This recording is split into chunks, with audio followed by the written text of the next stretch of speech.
वासुदेवाय। ओम नमो भगवते वासुदेवाय। ओम नमो भगवते वासुदेवाय। ओम नमो भगवते वासुदेवाय। ओम नमो भगवते वासुदेवाय। ओम नमो भगवते वासुदेवाय। ओम नमो भगवते वासुदेवाय। ओम नमो भगवते वासुदेवाय। ओम नमो भगवते वासुदेवाय।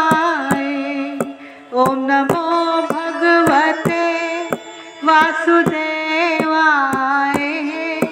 ओम नमो भगवते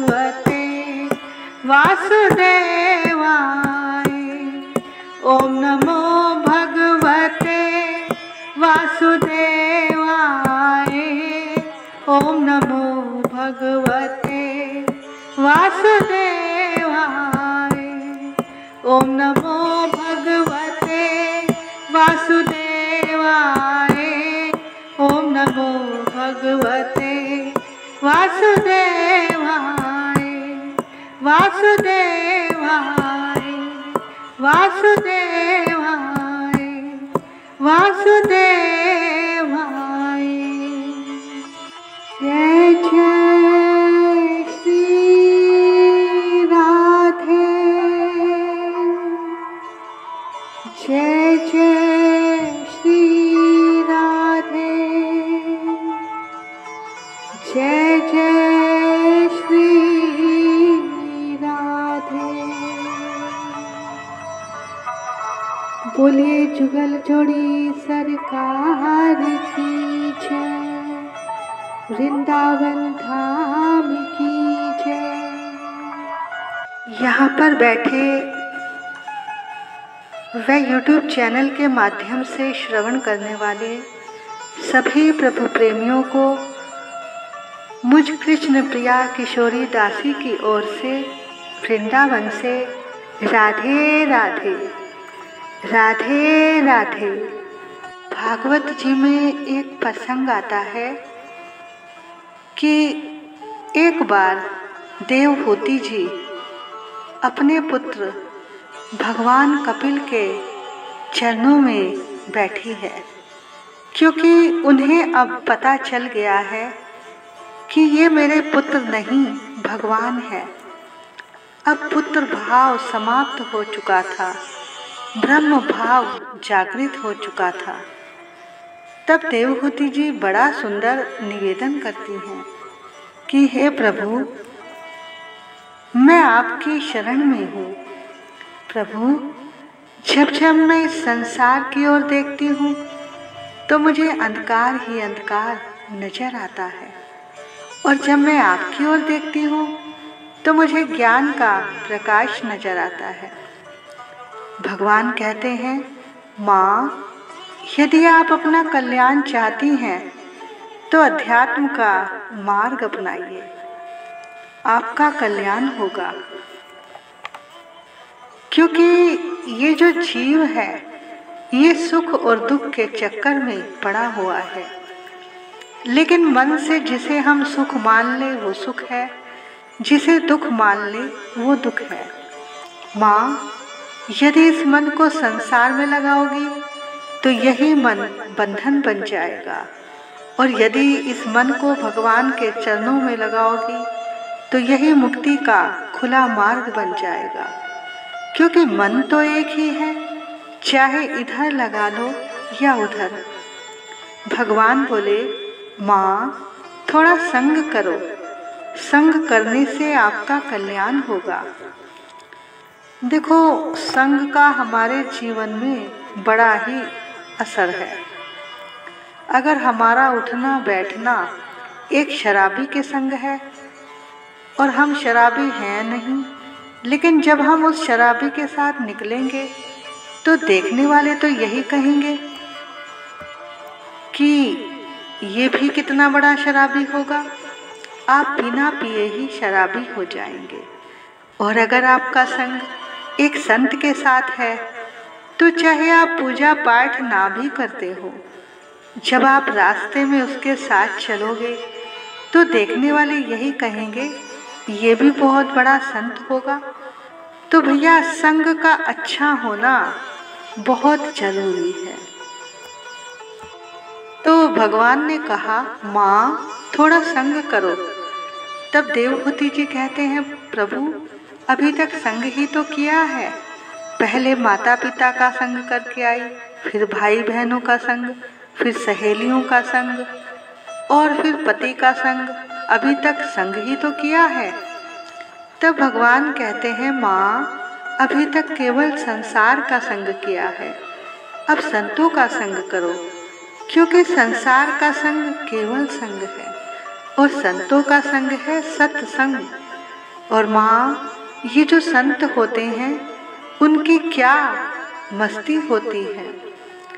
जो फकीरी मिजाज रखते हैं वो तो ठोकर में ताज रखते हैं, कल की चिंता वो नहीं करते, अपनी मुट्ठी में आज रखते हैं। तो भैया ये जो संत होते हैं उनकी क्या मस्ती होती है। तब देवहूति जी कहती हैं, प्रभु संतों की क्या पहचान है। तब भगवान कहते हैं, माँ जिनके अंदर दया होती है, करुणा होती है, वही वास्तव में संत हैं। एक बार संत एकनाथ जी की माँ को बुखार हो गया। उन्होंने एकनाथ जी से कहा, बेटा अमुक पेड़ की छाल ले आ, काढ़ा बनाना है। क्योंकि पहले जमाने में दवाइयाँ तो होती नहीं थी, काढ़ा बनाकर पी लेते थे। और आजकल भी अब काढ़े का जमाना आ गया है। तो भैया जब उसको बोला कि भाई वहाँ की एक छाल ले आओ, उसका काढ़ा बनाना है, तो संत एकनाथ जी जंगल में छाल लेने गए। अब जब छुरी से पेड़ की छाल छीली तो पहले सफ़ेद पानी निकला, फिर लाल लाल। तो संत एकनाथ जी का हृदय घबरा गया। उन्हें लगा कि पेड़ रो रहा है, इसके खून निकल रहा है, इसका मतलब पेड़ को कष्ट हो रहा है। तब उन्होंने सोचा, मैं अपने शरीर की चमड़ी को छीलकर देखता हूँ। उन्होंने छुरी से जैसे ही चमड़ी को छीला, वो चिल्ला उठे, वो तड़फ उठे, उन्हें बहुत पीड़ा हुई। उन्होंने सोचा, जितना कष्ट मुझे हुआ है इसे भी इतना ही कष्ट हुआ होगा। ये बोल नहीं सकता, पर इसके अंदर भी तो आत्मा है। कहते हैं तभी इन्होंने अपना कुर्ता उतारा और उसकी एक पट्टी बनाकर पेड़ को बांधी और घर आ गए। अब माँ ने देखा कि इनके पैर में रक्त बह रहा है। माँ बोली, अरे बेटा ये क्या हो गया। माँ आपने पेड़ की छाल लाने को कहा, पर जब मैंने उसे छीला तो वो पेड़ रोने लगा। फिर मैंने भी अपना पैर छीला तो मुझे बड़ा दर्द हुआ। माँ ये तो आपकी आज्ञा थी, नहीं तो मैं छाल कभी ना लाता। ये सुनकर माँ का हृदय गदगद हो गया, आंखों से आंसू बहने लगे। माँ ने कहा, जा बेटा जा, तू एक दिन बहुत बड़ा संत बनेगा, भगवान की कृपा तुझ पर जरूर होगी। जो पेड़ के अंदर भी आत्मा को देख ले, परमात्मा को देख ले, वही संत है। तो भैया जिनके अंदर दया होती है, करुणा होती है, वही वास्तव में संत होते हैं। बोलिए श्री वृंदावन बिहारी लाल की जय। श्री नारायण जी ने कहा, हे लक्ष्मी, अब मैं गीता जी के 14वें अध्याय का महात्म सुनाता हूँ। उत्तर देश कश्मीर के एक सरस्वती क्षेत्र में एक विद्वान पंडित रहता था। वहाँ के राजा का नाम सूर्यवर्मा था। संगलदीप के राजा के साथ उसकी बड़ी प्रीति थी। एक समय संगलदीप के राजा ने सूर्यवर्मा राजा के लिए बहुत कीमती घोड़े, हीरे, जवाहरात भेजे। अब उस राजा के मन में भी आया कि मैं क्या भेजूं। मंत्री से पूछा, हमें क्या देना चाहिए, क्या भेजना चाहिए? तब मंत्री ने कहा, राजन, जो वस्तु वहाँ ना हो वो भेजे तो ज़्यादा अच्छा होगा। तब राजा ने कहा, वहाँ वैसे तो सब कुछ है, लेकिन शिकारी कुत्ते नहीं हैं। तब राजा ने सोने की जंजीरें लगवाकर, मखमली गद्दों पर बिठाकर, हीरे जवाहरात की डोलियों में वो शिकारी कुत्ते संगलदीप भिजवाए। उन्हें देखकर राजा बहुत प्रसन्न हुआ। अब एक दिन वह राजा शिकार खेलने चला। और भी शिकार खेलने वाले राजा उसने अपने साथ में ले लिए। एक और राजा के साथ शर्त बांधी कि जिसका कुत्ता शिकार मारे वही राजा उस शिकार को ले। अब सब राजाओं ने अपने अपने कुत्ते छोड़ दिए। तब उन कुत्तों को एक सस्सा दिखाई दिया। वो उसके पीछे भागे। तब संगलदीप के राजा के कुत्ते ने सस्सा को पकड़ा, मगर छूट गया। फिर पकड़ा, फिर भागा। इस तरह से कुत्ते के दांत उस सस्सा को लगे थे। उसका खून टपक रहा था। अब सब उस सस्सा के पीछे पीछे भाग रहे थे और वो आगे आगे। जाते जाते वहाँ एक वन में कच्चा तालाब था जो पानी से भरा था। उसके तट पर एक कुटिया थी। वहाँ एक साधु रहता था।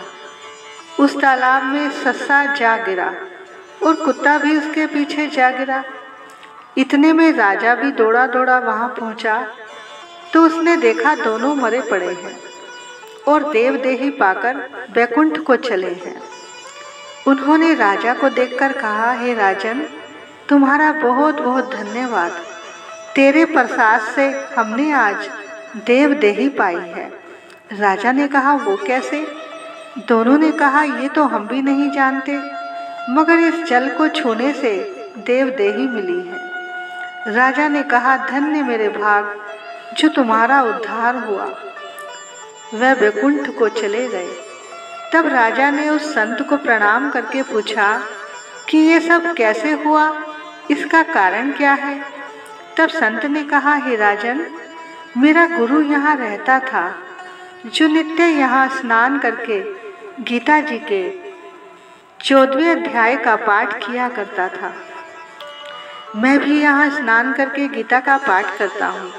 तब राजा ने कहा, धन्यवाद संत जी, आपके प्रताप से उन दोनों का उद्धार हुआ। मेरे भी धन्य भाग है जो मुझे आपके दर्शन हुए। तब संत ने पूछा, तुम कहाँ के राजा हो? उसने कहा, मैं संगल देश का राजा हूँ। हे संत जी, मुझे इनके पिछले जन्म की कथा सुनाओ। ये दोनों कौन थे? तब संत ने कहा, हे राजन, ये सस्सा पिछले जन्म में ब्राह्मण था और ये अपने जन्म से भ्रष्ट था। और ये जो कुतिया है ये इसकी पत्नी थी। इसने पत्नी को बहुत सताया था, तभी इसकी स्त्री ने इसे विष दे दिया था। तब दोनों मरकर यमलोक गए और वहाँ पर बहुत सारे नरक भोगे। तब धर्मराज ने इन्हें हुक्म दिया, यमदूतों को हुक्म दिया कि इसे सस्सा का जन्म दो और इसे कुत्ते का। तब इन दोनों ने कहा, महाराज, हमारा उद्धार कैसे होगा? तब धर्मराज ने कहा, जब गीता जी के पाठ करने वाले संतों के स्नान का जो जल तुम्हें प्राप्त होगा तब तुम्हारी मुक्ति होगी। ऐसा सुनकर राजा संत जी को प्रणाम करके अपने महल लौट आया। तब वह उस पंडित से नित्य प्रति 14वें अध्याय का पाठ सुनने लगा। और नित्य सुनने से अंत में राजा का भी उद्धार हुआ। वो भी देह को त्याग कर देवदेही को पाकर वैकुंठ को गया।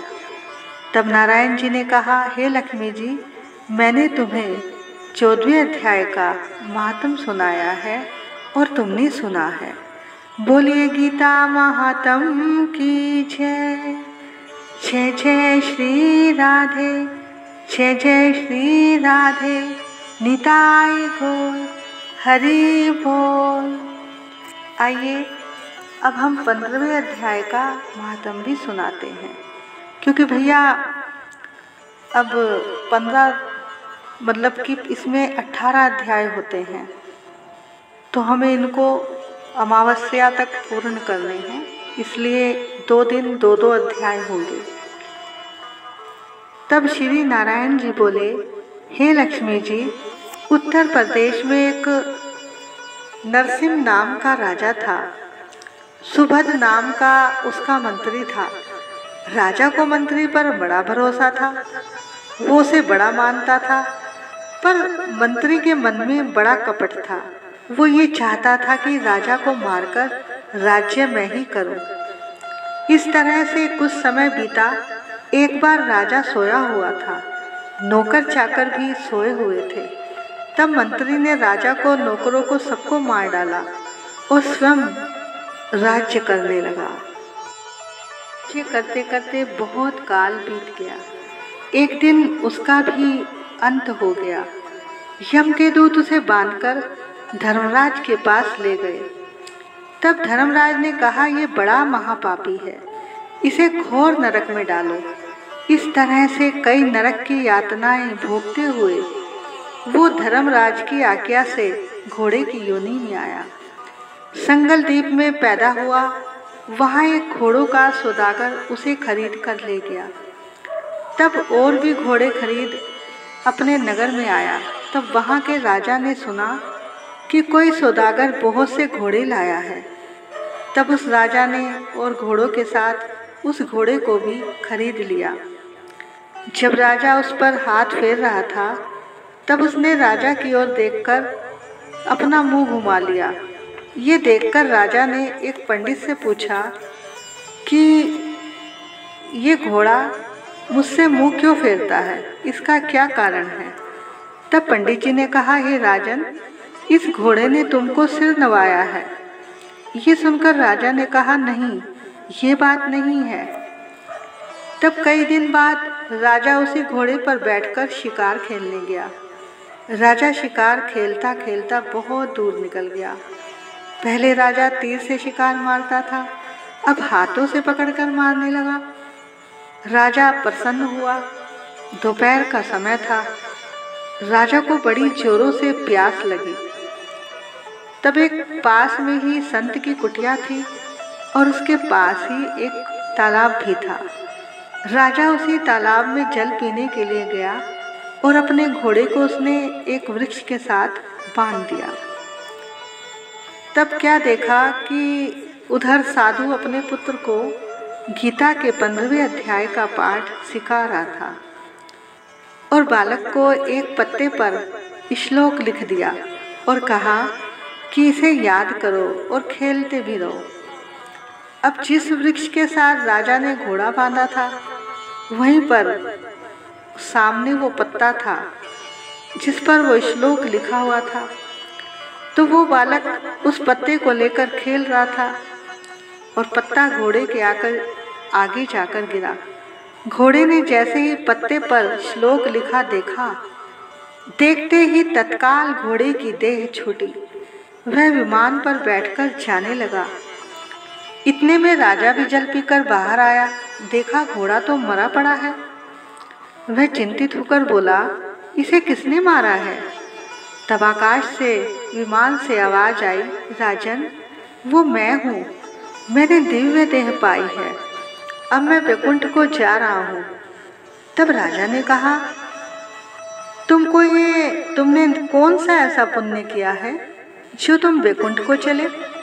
तब घोड़े ने कहा, ये बात तुम उस ऋषि से पूछो। तब राजा ने उस संत से सब बात कही। तब संत ने कहा, गीता जी के पाठ के अक्षर इस पत्ते पर लिखे हैं, ये अक्षर घोड़े ने देखे हैं, इस कारण इसकी ऐसी गति हुई। तब राजा ने कहा, पूर्व जन्म में यह घोड़ा कौन था? इसने मुझे सिर क्यों निवाया? तब संत ने कहा, पिछले जन्म में तुम राजा थे, ये तेरा मंत्री था, इसने तुमको मारकर राज्य किया। ये मरकर नरक में गया और घोर नरक भोगकर घोड़ा बना। तब तूने इसे खरीदा, इसने सिर इसलिए फेरा, ये तुमको कह रहा था कि मैं तुमको पहचानता हूँ, तुम नहीं पहचानते। राजा ने संत को दंडवत प्रणाम किया और अपने महल में लौट आया और अपने पुत्र को राज्य देकर वन में जाकर तप करने लगा और गीता जी के 15वें अध्याय का पाठ करने लगा, जिससे राजा भी परम गति को प्राप्त हुआ। तब श्री नारायण जी कहते हैं, हे लक्ष्मी, इस तरह से गीता जी के 15वें अध्याय का महात्म मैंने तुमको सुनाया और तुमने सुना। बोलिए गीता महात्म की जय। जय जय श्री राधे, जय जय श्री राधे, जय जय श्री राधे, निताई गौर हरि बोल।